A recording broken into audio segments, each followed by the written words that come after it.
Hi, everybody. It's Eric Murray from the sugarhuddle.com. Well, it's Thanksgiving week, and so it's going to be a little bit unique for my college football pick six for the week because half the games are on Friday and half the games are on Saturday that I'm picking. So I'm just going to go on down the line.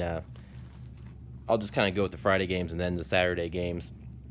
Number 6, Oklahoma is at number 13, West Virginia. Oklahoma, a 3-point favorite. That becomes 3.5 on my adjusted line. That's an 8 p.m. start time. Number 16, Washington at number 8, Washington State, the Apple Cup game. 8:30 start time, Washington State minus 2.5. And number 9, UCF is at South Florida, 4:15 game. And UCF is a 14-point favorite, 14.5 once you adjust the line. And then, of course, for the 3 Saturday games, I'm picking, of course, a big game, Michigan, Ohio State. Number 4, Michigan at number 10, Ohio State, noon start time. Michigan's a 4-point favorite on the road, minus 4.5 on my adjusted line. Number 7, LSU's at number 22, Texas A&M. A&M actually, surprisingly, is a 2.5-point favorite at home, 7:30 start time. And then number 3, Notre Dame is at USC, my Trojans, who are horrible. That's an 8 p.m. game. That's a Saturday night game on ESPN, and Notre Dame's an 11.5-point favorite there. So I'll go down the line in order of importance, in my opinion, of these 6 games. By the way, I'm 29-31 overall in the season as far as picking overall winners, and 27-33 against the spread. So maybe I'll have another pretty good week and continue to inch closer to 500. But anyways, I have Michigan beating Ohio State 31-24. I think it's time for them to finally get over the hump against Ohio State. West Virginia, I think, is going to upset Oklahoma at home, as in West Virginia being at home, 48-45. Washington State, I think they'll be able to hold off Washington in the Apple Cup and beat them 41-31, and then they'll go into the Pac-12 title game with still just the one loss. And then Notre Dame, I think they'll be able to cover and beat USC 27-14. I've heard some people say that USC is going to give them a run, but as a USC fan, USC sucks, so it's not going to happen. Texas A&M, I think they're going to beat LSU 28-23, so that's going to be another big upset. LSU's ranked 7th, and they're kind of interesting to see where they stand in the rankings if they keep winning. Well, actually, they only got one more regular season game left, this one. Anyways, and then UCF, I have them beating South Florida 34-21, so South Florida, I actually have them covering the spread on that. So let's go on down the line on these games. Michigan, Ohio State, big game. Probably the greatest rivalry in all of college football, certainly up there as far as all of sports. Winner takes the Big Ten East. Ohio State's won 13 of 14 and 15 of 17 overall in the series. Harbaugh, he's 0-3 against Ohio State. He needs to get this win. Urban Meyer hasn't lost to Michigan yet, but Ohio State, obviously a lot of defensive woes. Urban Meyer, is there health issues again? Isn't there? Is he going to retire at the end of the season? Who knows? A lot of dysfunction with Ohio State right now. I know a lot of people say, well, Ohio State, underdog at home and everybody's down on him. But like Kirk Herbstreit, of course, is an Ohio State alum, pointing out that this just feels like a different Ohio State team. The energy, it doesn't feel like a quote-unquote Ohio against the world kind of mentality. It kind of feels like this team is just off and down and, just out of gas and ready for the season to be over. Of course, they played a slightly above average to basically a mediocre Maryland team, and they went to Maryland and didn't look great at all last week, and they lucked out in overtime because Maryland, their quarterback, can't complete a simple pass, or else Maryland would have won by 1 in overtime. So Ohio State's played a lot of ugly football this year, and it's just one of those things that you wonder, is it Michigan's time to take control in this conference and especially win this game and get over the hump? We'll see. Michigan, they won 10 straight since losing the opener to Notre Dame. Shea Patterson, 65.9% completion percentage. Obviously, Patterson used to be the Ole Miss quarterback, and a lot of hype surrounding him coming in this year. He hasn't had the Heisman-type campaign a lot of people thought he'd have. He still had a really good year. 2,177 yards, 18 touchdowns, 4 interceptions. Michigan, of course, power run football team. 43.5 carries a game, 219 yards a game, 24 touchdowns. So they're certainly getting it done. They average 36.6 points per game, and they allow 13.5. Don Brown's defense, great as always. Karan Higdon, who guaranteed to win, even though he wasn't super in your face about it. He kind of just agreed with a reporter asking him the question. But nonetheless, Karan Higdon, he's having a real nice year, 1,106 yards, 10 touchdowns. Him and Donovan Peoples-Jones will certainly be the 2 X factors for Michigan's offense. I mean, as much as we can talk about Shea Patterson, it's still going to come down to the playmakers themselves. So, Peoples-Jones, 7 touchdown receptions, has made a lot of big plays this year, as we expect. Obviously, an exceptional return man. And then Higdon being able to do his thing in the running game. They have 3 receivers with at least 461 or more receiving yards. That includes Peoples-Jones, who leads the team. And speaking of Don Brown's defense, another great year. They got a lot of great players: Chase Winovich, Rashawn Gary, of course, Devin Bush leading the team with 73 tackles. But they have 11 interceptions. They're tied for 4th as far as points allowed. They're 14th in run defense, 111.6 yards per game allowed.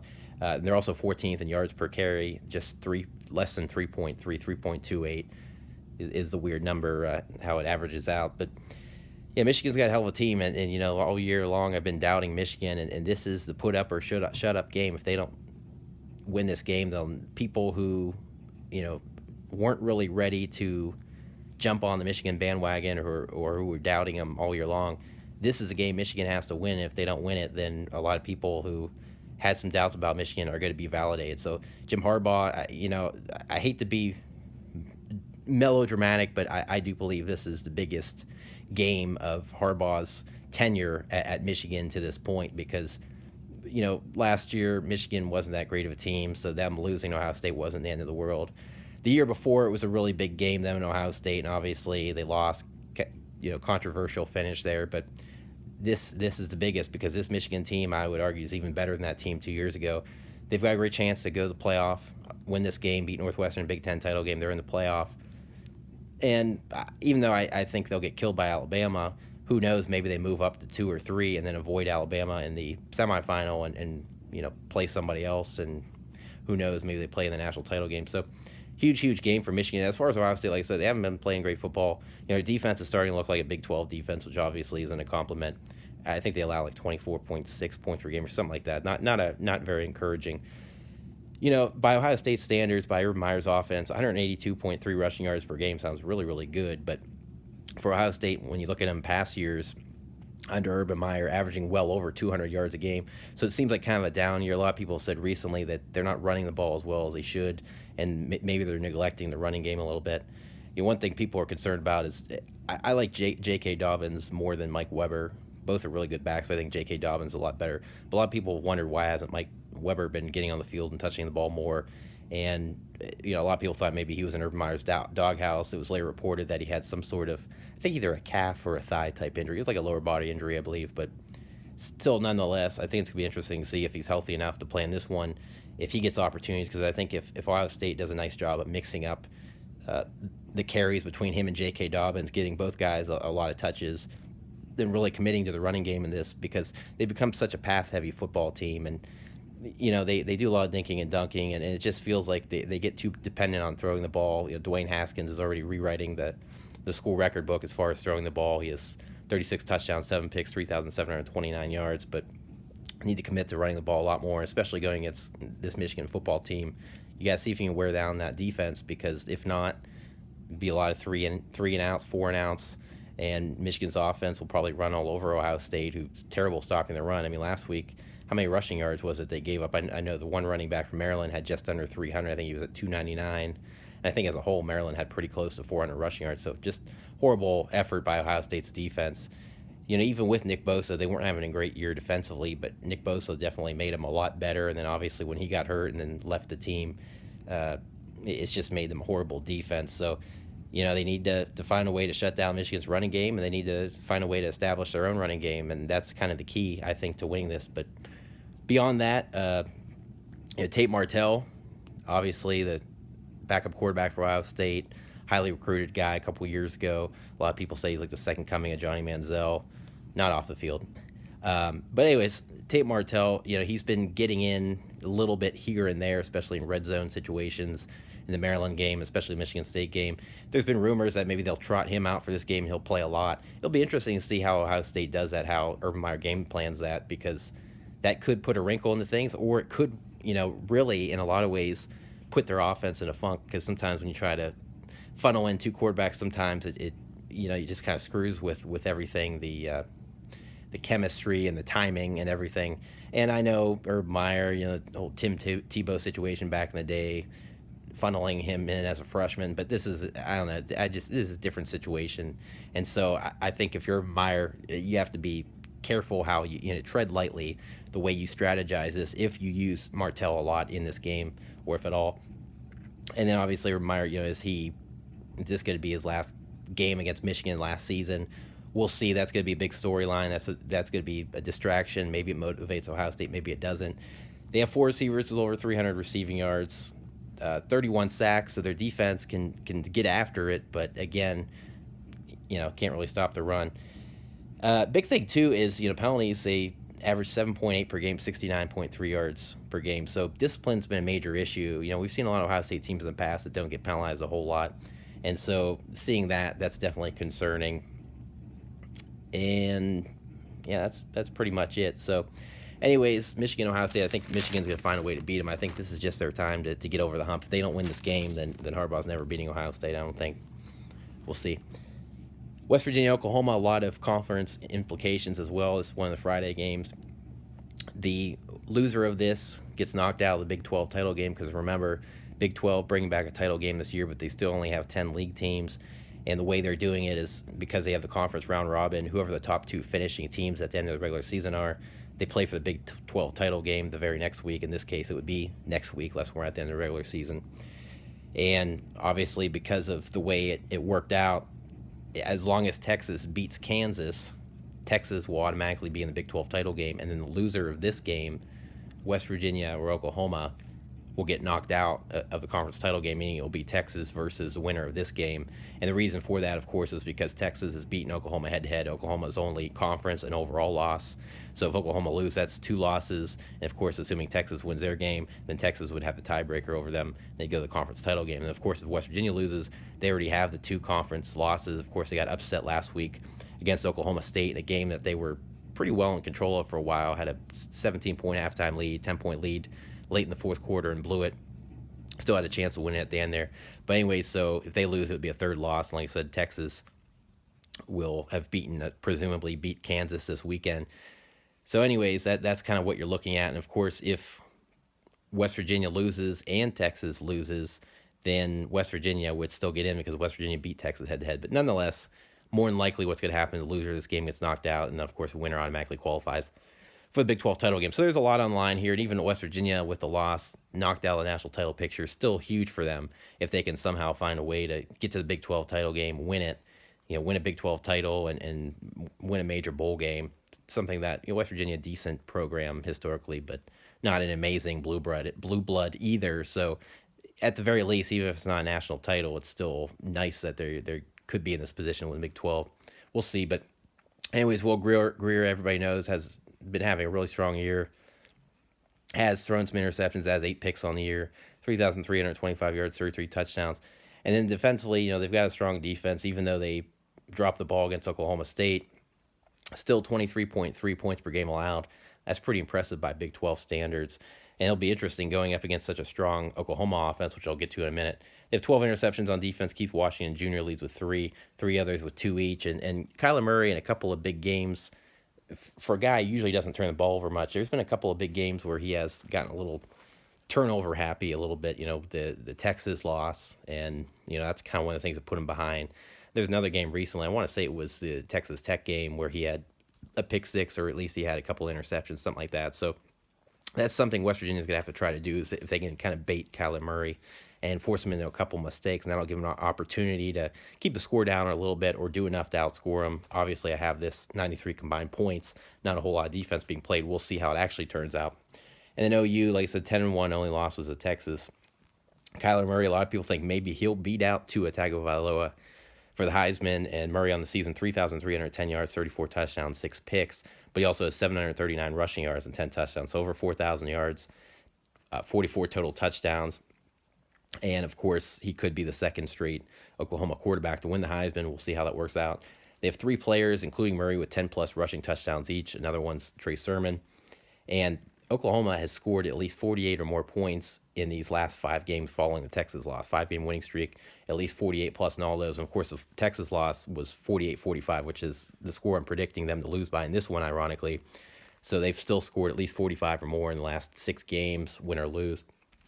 But yeah, anyway, so I think if you're, Oklahoma, it's kind of comes down to your defense probably isn't going to make any important stops, but if you can get an interception and if your offense can play at that lights out level that we know they can play at, and Kyler Murray, like I said, isn't baited into an interception or two like he has in a couple of games this year, including the Texas game again, then Oklahoma has a pretty good shot at winning this. But if you're West Virginia, you're at home, still have a golden opportunity to have a finish with a great season. You got to take advantage of it. Huge game, certainly something that you've been anticipating. Yeah, it's a short week with both teams, but nonetheless, West Virginia, this is a great opportunity. And again, if you can somehow force Murray into a couple mistakes, that could be it. And then Will Greer, he also can't make any mistakes. We'll see. But again, I'm not sure if there's going to be any defense being played. I don't know. And then, of course, the Apple Cup, Washington State and Washington, another Friday night game. Washington State 10-1, 7-game losing streak. Kind of blows my mind that their only loss is at USC. What a terrible loss that is. 40.5 points per game, obviously, Mike Leach. They score a bunch of points. But the impressive thing is, Mike Leach, all the scoring, his teams obviously aren't known for defense. They only allow 22.6 points per game. They've played some really, really good quality defense this year. And Pac-12 is a better conference than the Big 12, at least as far as actually playing defense. So, that makes it, pretty darn impressive as well.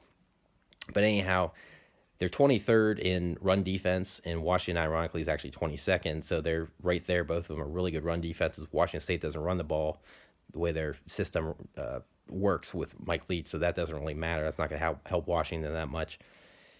But anyways, they only allow 125.5 rushing yards per game, again, 23rd ranked, and they're 36th ranked in yards per attempt at 3.79, so we'll call it 3.8. And that's important because Washington's a team that likes to have balance under Chris Peterson and try to run the ball. I'll get to that in a moment.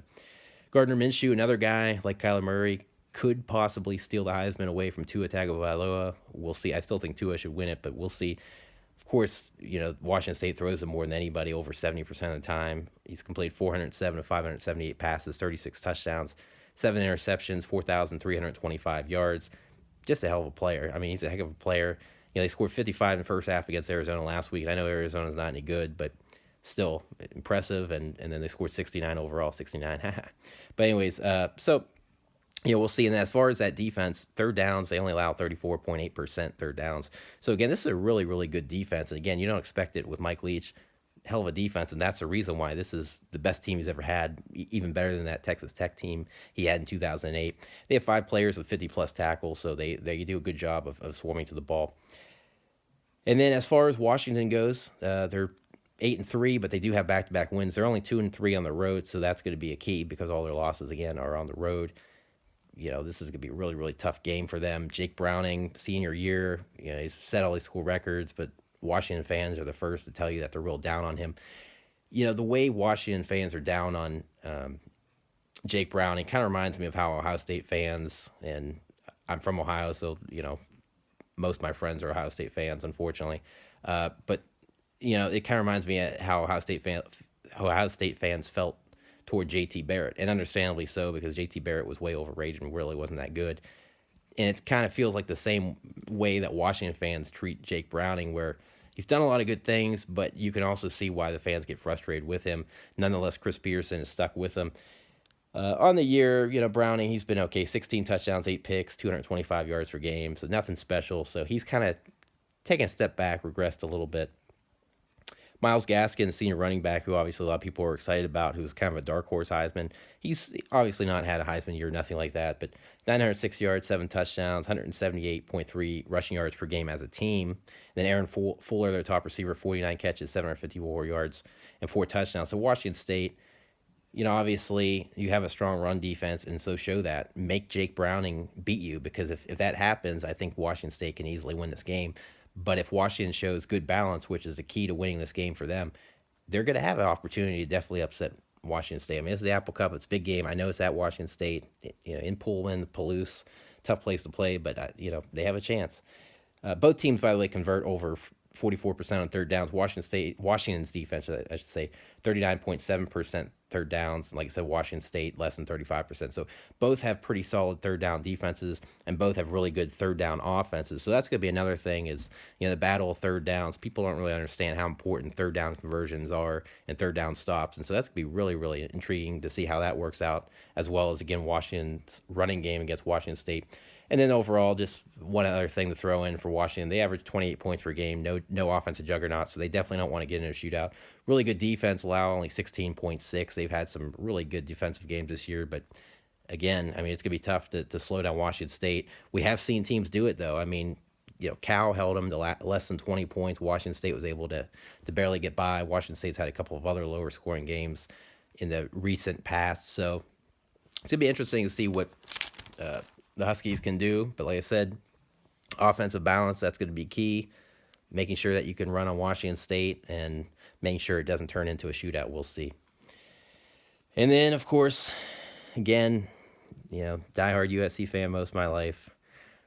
Playing Notre Dame. Notre Dame's 11-0. Should kick USC's ass for the second year in a row. Only, it's 11.5 point spread, but I've seen other lines that are as low as 8.5, which really surprised me, because I just don't think USC's any good. They've got the talent, they've got the recruiting, but terrible coaching. It's why they're 5-6. They've made a lot of mistakes. And the way I look at it is Clay Helton should be fired after this game. I'm surprised he didn't get fired before the game. He should be fired after the game. And you wonder, the players, a lot of them don't really have any confidence in him or the coaching staff. The players are going to show up to play because it's Notre Dame, but that doesn't mean they're going to play for 60 minutes. They might quit pretty quickly. So it's going to be interesting to see what the players' mentality is for USC. They know they have a lame duck head coach, no matter what he says. So it's kind of one of those things is, USC players, if things get kind of ugly and they're down, like say 14-0 late first quarter, do they kind of quit and then they end up losing by 40 or whatever, or do they play a complete game? And who knows, maybe Notre Dame, all the pressure on them, they know there's no conference title game. All they have to do, number 3 team in the country, is win this game, and they're in the college football playoff. And who knows, maybe that pressure, on Ian Book and this Notre Dame team, maybe it gets to them, and maybe that opens the door for USC. But Clay Helton, it's kind of like Jason Garrett a couple weeks ago when everybody thought he was fired after the Titans game. He coached his ass off, and that's exactly what Clay Helton's going to have to do. Him and the staff, they're going to have to coach their ass off, and if they don't, then, like I said, they're going to get killed. So they have a chance to keep this a close game, and I only have them losing by 13, so barely not covering the spread. But USC, a big thing, not doing a whole lot offensively. They've lost 4 or 5, 26.9 points per game. Embarrassing loss to UCLA last week because they had a lot of chances to win that. And, of course, UCLA, terrible run defense. Of course, USC didn't try to consistently run the ball. Again, terrible game planning and coaching, blah, blah, blah. They allowed 27.3 points per game. So there's a lot of weeks where their defense can be good. They were terrible last week, gave up almost 300 rushing yards to one player, that Kelly. I think his name's Josh Kelly. And well over 300 total. But JT Daniels, true freshman. A lot of people are hard on JT Daniels, especially USC fans, but you got to realize he's gotten terrible coaching. And, historically, when you look at it, a lot of the real exceptional freshman quarterbacks in recent years were redshirt freshmen. When you think of Jameis Winston and Johnny Manziel and Mariota and all these other guys, they were redshirt freshmen. They weren't true freshmen like Daniels. So that's one thing to consider. He didn't get the redshirt. Again, the bad coaching.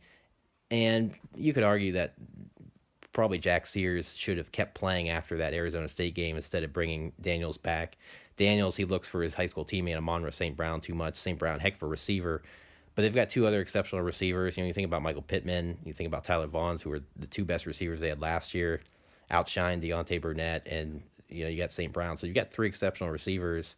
And that'll be a challenge for Notre Dame secondary. But I just wonder if, how Daniels is going to perform in this one. On the year, he's only completing 57.4%. 232.3 yards per game, so nothing to get excited about. 13 touchdowns, 6 picks. Or 13 touchdowns, 10 picks, I should say. 127.26 rating. USC only converts 36.1% on third downs.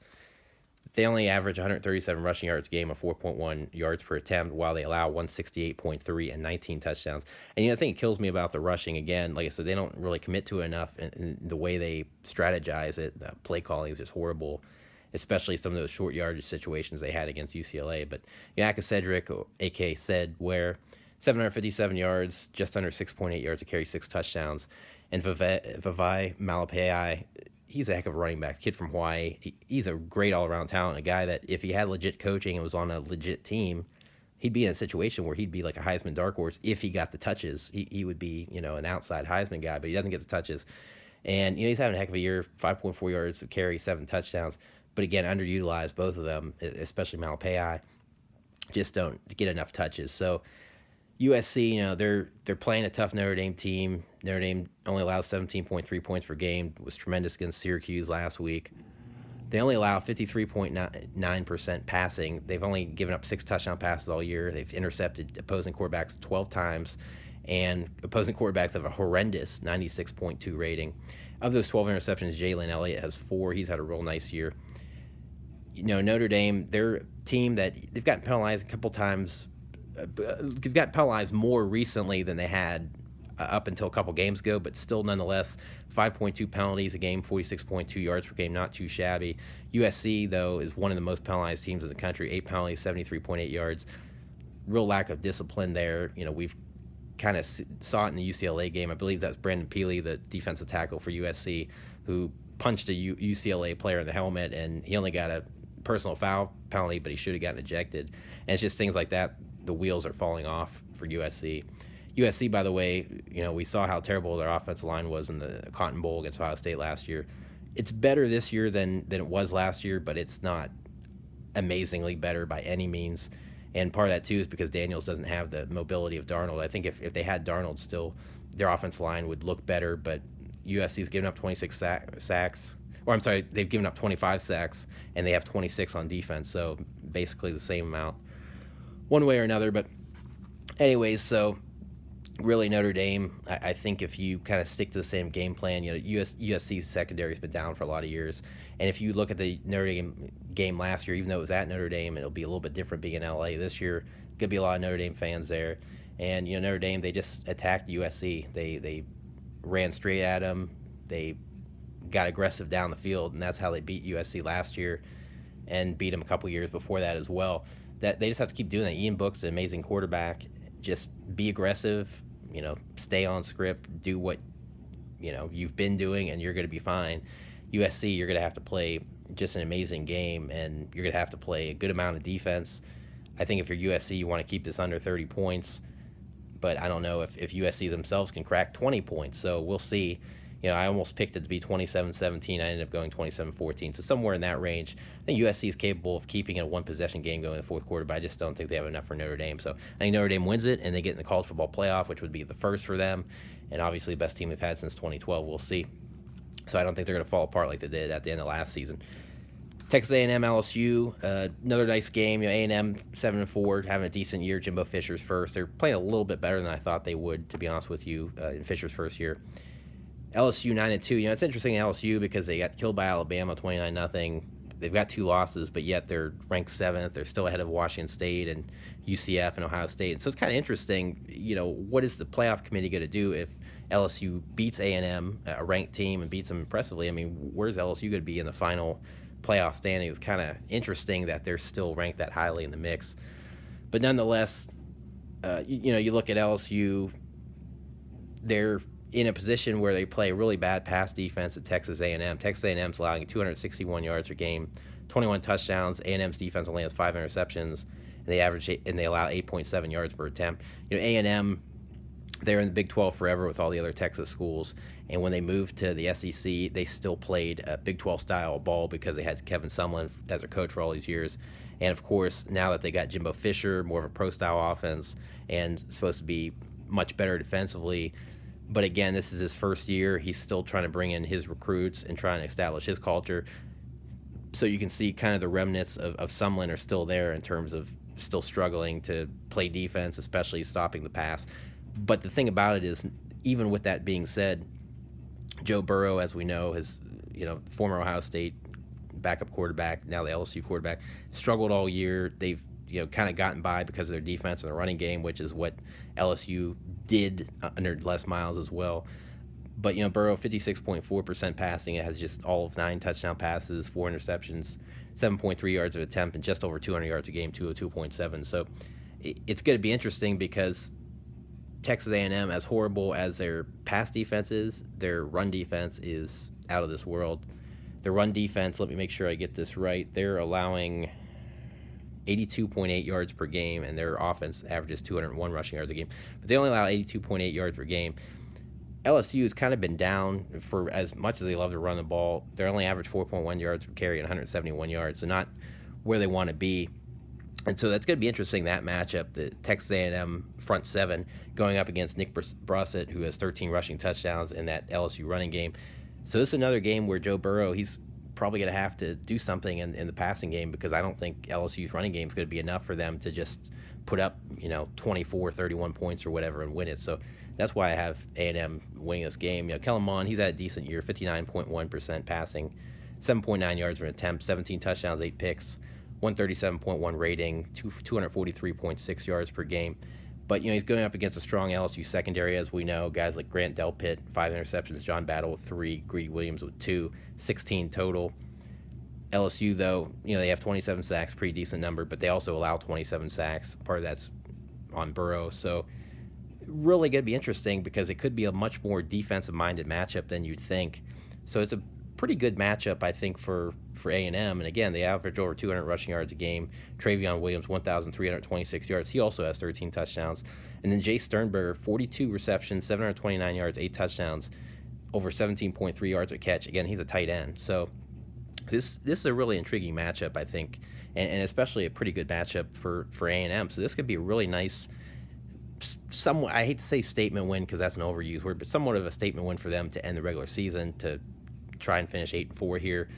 They only allow 30.2% on third downs, and they only allow 22.2 points per game overall. So really favorable matchup for A&M. And A&M, if they can keep stopping the run, if Kellen Mond doesn't make any major mistakes, they have a legit shot of beating LSU.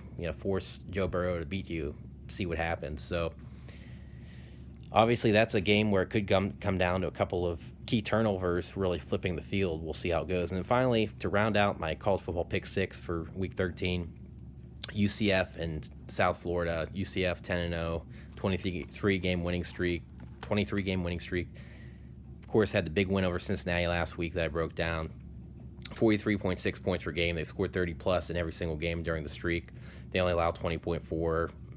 Aggressive, opportunistic run defense, play fast. Kenzie Milton, obviously 24 touchdowns, 5 picks. The thing that's interesting is UCF, their pass defense isn't any good, 205.9 per game, but obviously they looked pretty good last week because of Cincinnati's style. Now they're playing another struggling passing game in USF, who of course has Blake Barnett, the one-time Alabama quarterback. Barnett has 11 touchdowns, 11 picks, 250 yards a game. And then, the interesting thing too is USF, 231.3 yards per game is what they allow against the run, 27 touchdowns. Their rushing offense does average 202.6 and 26 touchdowns. Junior Jordan Cronkite, 1,065 yards, 6.5 yards per carry, and 9 touchdowns. But, it's really interesting because they're a team that they've just the wheels have completely fallen off. They're 7-0 to start the year. A lot of people said they would be the mid-major or group of 5 school that would qualify for a major bowl game. They could beat UCF, blah, blah, blah. Now they're 7-4. They've lost 4 in a row. During that stretch, they've lost to Tulane, Houston, Cincy, and Temple, so some really good teams. But they've allowed 160 points, 40 per game during that stretch. And on the year, they average the same amount of points as they allow, 30.9 or 340 each way. So, yeah, just kind of one of those things that I look at it, and I think this is kind of similar to the Cincy game last week for UCF, where a lot of, like Kirk Herbstreit mentioned last week, how he felt like Cincy was a really good matchup for UCF's defense because Cincy wanted to be more of a physical ground and pound team. They weren't a spread you out attack type of team, and that's kind of how South Florida is as well under Charlie Strong. They want to be a physical, ground and pound type of team. So that really kind of works out well for UCF. So South Florida, they're going to have to somehow win that battle up front, and Blake Barnett's going to have to make a few plays.